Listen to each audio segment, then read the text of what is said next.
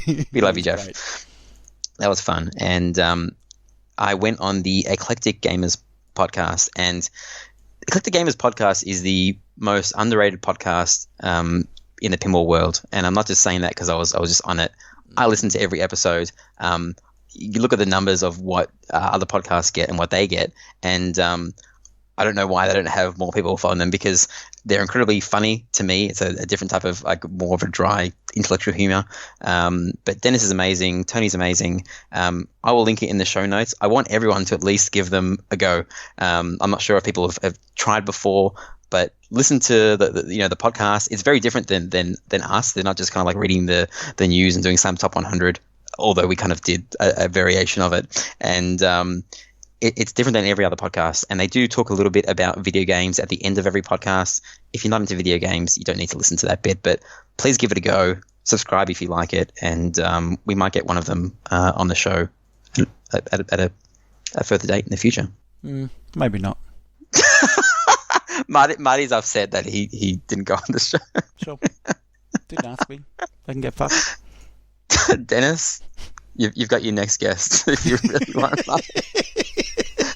This is the cool thing about Marty. If you get him on your show as a guest, you can request Drunk Marty. You can say, Marty, can you please come in character? Yeah, and he will. Even if you don't request, chances are.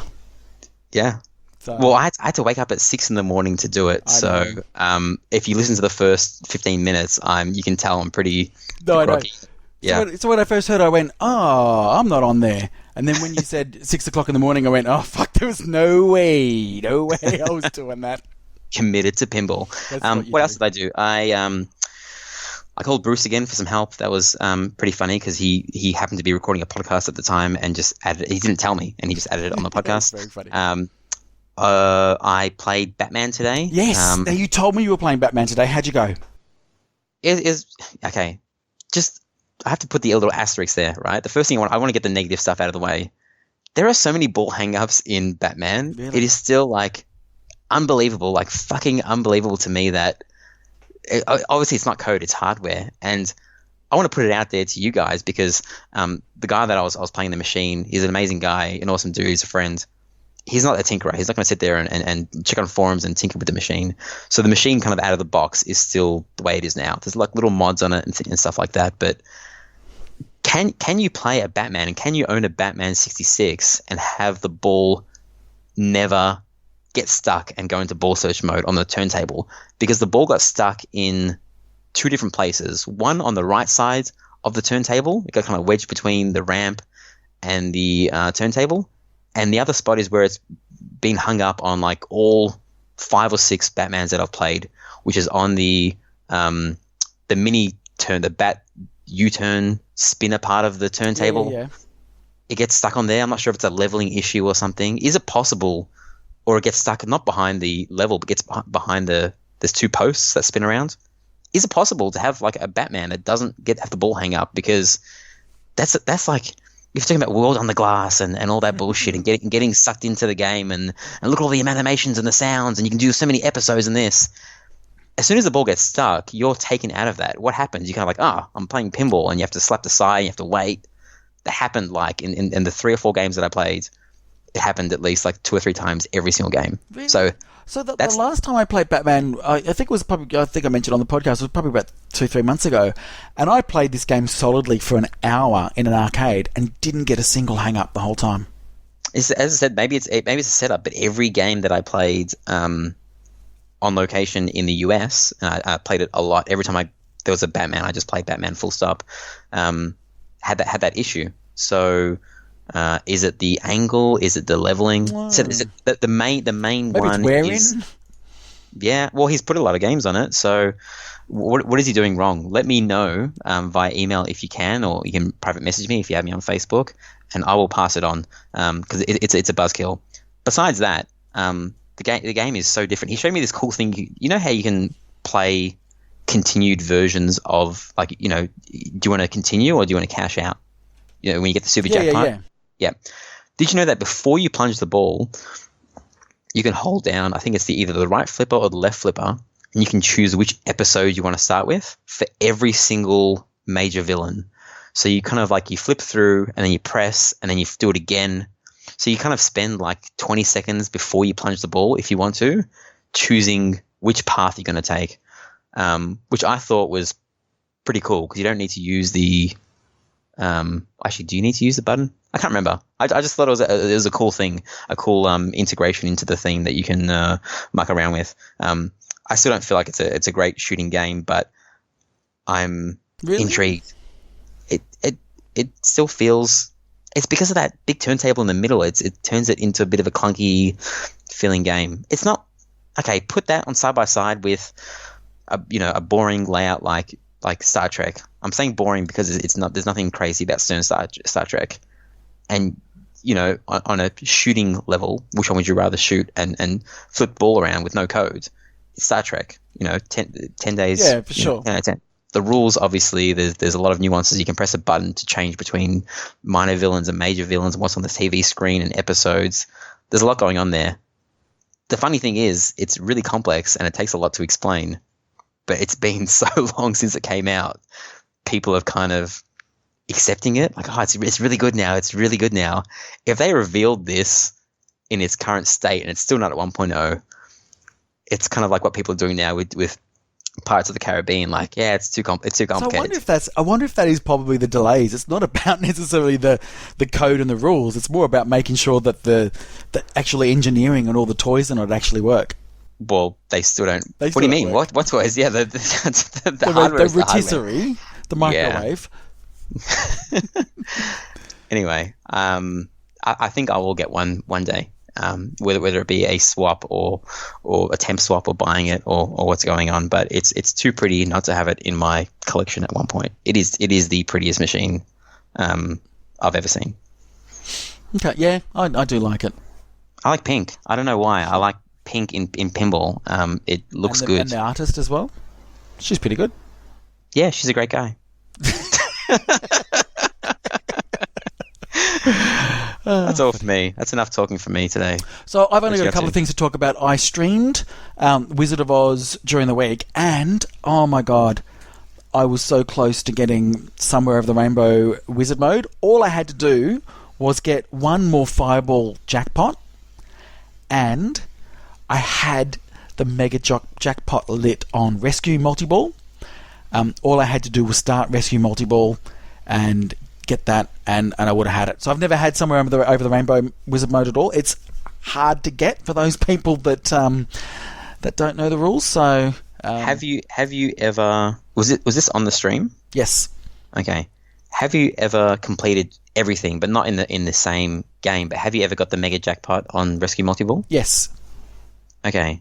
And have you ever finished Fireball Frenzy? You probably have, right? Yes. Yes. Okay. All right, so you've done everything. You just need to get it all together. I just need to do it all at once. Is really there's 8 different objectives that you need to do to get the final wizard mode. So you've got to kill the witch. So hard. You've got to get 10 jackpots in Fireball Frenzy. You've got to start Munchkin Multiball, Yellow Brick Road 50 times, complete Emerald City Multiball, which is you've got to collect 3 gifts, I think it is. Flipper Frenzy, so that's the 5th mode on the Crystal Ball, like the reverse flipper one. Yeah. Complete the Rescue Multiball by getting a Mega Jackpot and Haunted Forest Multiball. So, the 2 that you still had left are probably the 2 hardest ones that I always struggle with, because some of the other ones would just happen. Like eventually, if you have a 1 hour game, eventually you're going to traverse down the Yellow Brick Road 50 times, and if you flail around, you should get enough of them if you have a 1 hour game, which is very hard. But Fireball Frenzy is the one that you really have to concentrate on, and the Mega Jackpot is literally you have to start Rescue Multiball, which is pretty hard in itself. You have to hit every shot 3 times to get a triple jackpot. Yep. Then you have to get the ball up to the upper player field, hit every a single target, which Yep. is 6 targets, Yep. spell rescue, knock down the door, and get it in there during multi-ball. Yep. So it's so hard to do it. It's hard. I've never done that one. So That's the only I one I've never had done. all the rescue targets lit red. Had you hit any? Oh, like you hit them all. You just had to knock down the door. And Wow. and I actually had, I think it was at some stage, I did actually have a ball up there and the door, and I didn't Flailed. You just got nervous. Yeah. So You felt Keith Johnson breathing down your neck. I did, but also it's just one of those things where it's really interesting. I mean, the left upper playfield is probably the more challenging of the upper playfields, but in multi-ball, that's really hard when you're managing balls on the bottom playfield as well as those up the top. It's actually quite interesting how something so easy becomes really difficult. Yep, you need to learn stage flipping really well and not panicking. You watch Carl D'Angelo do it. He looks so calm. I'm sure he's not calm, but you need to be calm to play that game really well. Oh, look, the other thing that happened, I managed to watch Pinball 101 on the weekend, and I would recommend buying it if you can. I think CD Baby is where I got it from, and it's really interesting because it talks about basic flipper skills, intermediate flipper skills, and advanced flipper skills, and then it's got some tips on certain machines, and it's got this little mini sort of camera that goes on the playfield that shows you like a bird's eye view of it going around the playfield. But my favourite section was pinball etiquette, which was sort of done like a 1920s sort of silent movie type thing with an old sort of jangly sort of voice overdubbing it. And they talked about certain things and they gave these characters names. And my favourites that I'm going to call out was Poor Sport Mort, who's somebody that really doesn't like winning or losing. My absolute favourite is Wide End Ben. It's a guy who doesn't realise how big his ass is, so he keeps rubbing everybody's hands as he walks past the pinball machines with his ass. Rubbing their hands? Yeah, like with his bum. Watch the video, guys. Pinball 101, you will understand how hilarious. Like, this is a serious video, right? This whole thing showing you flipper skills and all this. That was a massive laugh out loud moment for me. It was just freaking hilarious. I'm not going to give too much away. You can relate to that, Marty, can you? You know a wide end Ben? I'm not saying anything. I know a game hog Gary? I know a game hog Gary. So is there a smelly no shower Sally? No, I don't think they had one of those. They had Billy Button Pusher, but we all know those those little kids, all those people that put 4 games up. Yeah, fuck those kids. So it's a very good video. So this weekend, hopefully, I'll get to Pinball 102, which has arrived as well. So there you go. That was my weekend. Let's head to the mailbag. But have we now got a call out for that as well? Yeah, it's just boards. All right. Well, you can read out the first one from massive friend of the show, Stacey. Stacey, a boy or a girl? He's a boy. He's a boy. He does have nipples though. Hey, HTHs. Sorry. That's just to make Stacey laugh. Massive news last week with the triple spinning disc being removed. Wow. I knew there must be some serious issues behind why it's being replaced with the standard disc. The mechanism was so elegant. Just 3 separate motors driving some cogs. Beautiful. And the motion of the ball was something to behold. Sine waves all day. I think the single spinner will be way more random. For me, the ridiculous number of mystery awards was at least good part of the disc that remains. Hopefully, all of the tech they developed with clear layers, the top coating, and the lightly caress of the ball. The top coating that lightly caressed the ball. Yeah, it's very simple. It's right there in black and white. Will be put back in a lab for future releases. Anyway, still great times ahead for pinball with machines like Pirates of the Caribbean and Iron Man coming. Cheers, Stacey. Yarg. That's why I wanted you. That's how you know. That's how you know it's a happy. Exactly. It's a happy email. Yeah. So this next one is Bruce. Now, last week we did ask for some hate mail. So this week we got some. Yeah. So, dear Fartin Martin, I swear if you give me shit about my Walking Dead code comment 6 or 7 more times, I'm going to fly down there dressed as Warwick Capper and piss on your garage door. That's really funny, actually. The people in the US need to know who Warwick Capper is. I'm going to link that in the show notes. Warwick Capper. Okay, for those people, Warwick Capper, you will see the picture. He said, I can't think of anything hateful for Ryan. Give it some time. But if I find out he wears gloves playing pinball, I'll start making a list.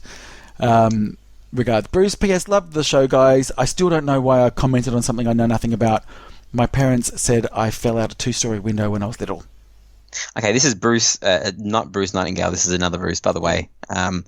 What was his comment on Walking Dead? Did he come on the stream and say something, or? Nah, I don't know. You have no idea what he's talking about. No. You gotta get more. We keep talking about it, apparently. Yeah. Yeah, that's disappointing. I got excited when I saw hate mail, and it was to fart and mutton. Come on, guys. Yeah, that's just right.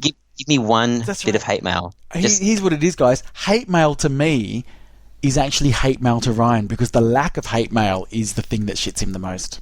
Yes, I'm a virgin to hate mail. I want my cherry to be popped. Okay. Nice. Okay, Ezra. Thank you for your contribution to our workday. This is my favorite pinball podcast by a mile. Thank you, Ezra. Have a listen to Collector Gamers podcast and you might change your mind. There's a discussion topic. Anyone who rates this pin below 6 out of 10 has no heart. Anyone who rates it above 8 out of 10 has no brain. What are some of the machines that the quote applies to? I can think of 4 or 5. So, Marty, you can go first on that one. So what we're really saying is games that really shouldn't be underrated or overrated. Is that what we're sort of saying? Yeah, it's not that good. If you say it's the best game ever, you're a bit crazy. If you're saying that it sucks, you're not being very kind to the game because it doesn't deserve the hate. Okay. So I guess middle of the road games. Okay, so there's 2 games that come to mind, and they're both Stern games. Okay. The first one is NASCAR, or known as Grand Prix in Australia. It's actually better than people think it is, but it's not the best. Okay. And the other one I keep thinking of is, and another Stern is Roller Coaster Tycoon. How about Avatar? Do you think Avatar falls within that line? You haven't mentioned Avatar in a while. I didn't mention Avatar because I totally understand why people don't like it. And you know, again, I can't remember what it was. Someone was saying about, you know, what was it? Big Buck Hunter, right? No, I love that game, but I know that people don't like games. But games of that era, I really like because I do actually quite like a simple rule set. Okay. I basically looked at the Pinside Top 100 and just kind of went down until I found a game that suited that. And I only needed to get to 5. Well, it used to be 4, but Iron Maiden put that to 5, and that's Twilight Zone, because I don't think it's more than an 8 out of 10 simply because of the rules. I mean, the more I play it, the more I realize that the modes are pretty much pointless. Yeah. And there's other things that people hate about the machine, but I can't fathom the hate that the pinball machine gets, and I think the hate is because of how much people like it. So I think it sits somewhere between a 6 and 8 out of 10 because the sounds and the technology and everything that machine did for its time, 1993, I think it was, amazing. Blew kind of everything out of the water with you have to appreciate it enough to not give it even though, you know, the numbers are stupid, you can't give it below a 6 out of 10. Yeah, well, I've been on record, I don't like it at all. At all. But you appreciate it, right? But can you appreciate something about it? Absolutely appreciate it. And I've sort of said many times that I don't really like many Pat Lawler games, although I did just mention 2 Pat Lawler games a second ago. I'm not a big fan of his stop and start sort of games. And so, you know, Twilight Zone is a big miss for me, and Addams Family is a big miss for me. I do not like either of those machines. But I know why people love them, and I appreciate that people love them, and I know that it's a good game. It's just not for me. Yeah, I'm not sure if there's like a Pinside thread or something. I haven't looked at it, but it rings a bell, that whole saying that he put in the email. If you want to email us, it's heads@gmail.com, or you can find the contact page on our website. You can subscribe to us on Stitcher, iTunes, any podcatcher that you use. Google Play. And if you jump to our website, head2headpinball.com, you will find all the links there to Instagram, Twitter, everything. Awesome. I think we're done. You get it in the screen now? Yes. Did you forget about that, Mark? No, wait for the scream. It'll come after. Don't hate us for it, okay? All right. See ya. Guys. Bye. Bye.